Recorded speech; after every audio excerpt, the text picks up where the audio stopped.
Hi friends, you can see this big rim from where it comes, where it is used.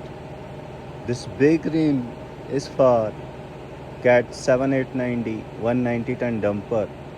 Total 6 tires are used in this dumper. The tire size is 37R57 and the tire height is 12 feet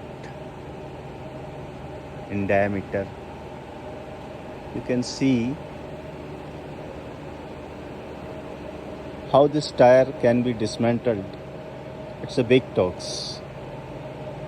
So you can see the smear tire press. This tire press is used for dismantling as well as assembling of the tire.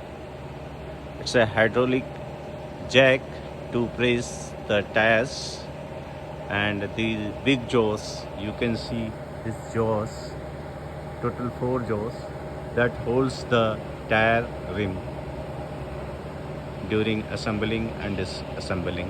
So it's make very easy to dismantle and assemble these big tires.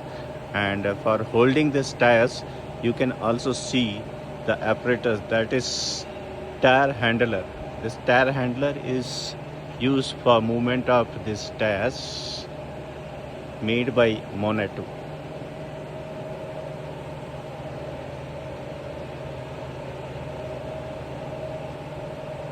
So this combination of two makes the work easy to handle the tires for large mining trucks. Thank you guys.